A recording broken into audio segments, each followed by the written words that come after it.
लेकिन जब कोई छात्र एक विषय में बाकायदा ग्रेजुएशन या पोस्ट ग्रेजुएशन करने के बाद अपने क्षेत्र से जुड़ा काम करने के बजाय सफाई कर्मी, चपरासी, गार्ड या मच्छर मारने वाले के पद पर नौकरी करता है, या यूं कहिए कि नौकरी करने पर मजबूर हो जाता है, तो इससे देश को सबसे ज्यादा नुकसान होता है। और इस समय देश में ऐसा ही हो रहा है। स्थिति इतनी गंभीर है, इसे समझने के लिए मैं आपको उत्तर प्रदेश के मुरादाबाद जिले की कुछ तस्वीरें दिखाना चाहता हूं।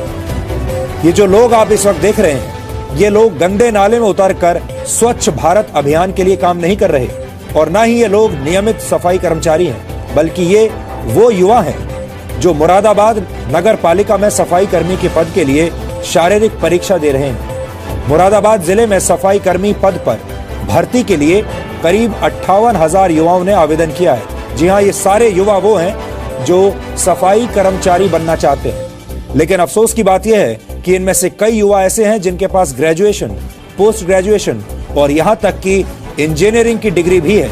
जब उत्तर प्रदेश विधानसभा सचिवालय में चपरासी की नौकरी पाने के आवेदकों में 255 ऐसे थे जिनके पास पीएचडी की डिग्री थी, जबकि बीए, बीटेक और बीएससी पास आवेदकों की संख्या 1 लाख से ज्यादा थी। भारत को युवाओं का देश कहा जाता है। भारत में 20 वर्ष से कम उम्र के युवाओं की संख्या 54 करोड़ है।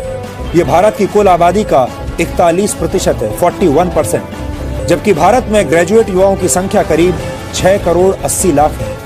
युवाओं का देश कहे जाने वाले भारत में हर वर्ष 30 लाख से ज्यादा युवा ग्रेजुएट या पोस्ट ग्रेजुएट की पढ़ाई पूरी करते हैं, यानी पोस्ट ग्रेजुएशन की पढ़ाई हर साल इतने लोग पूरी कर लेते हैं। ऐसे हर 3 युवा ग्रेजुएट्स में से एक बेरोजगार रह जाता है। भारत में नौकरी करने की उम्र 15 वर्ष से 60 वर्ष के बीच मानी जाती है।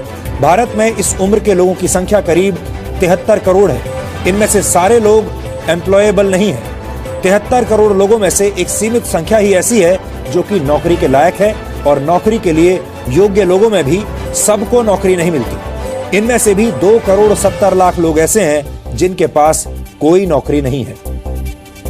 सबसे चिंता की बात यह है कि इनमें पढ़े लिखे युवाओं की तादाद ही सबसे ज्यादा है। बेरोजगारों में 25% युवा 20 से 24 वर्ष की उम्र के हैं, जबकि 25 से 29 वर्ष की उम्र वाले युवाओं की संख्या 17% है।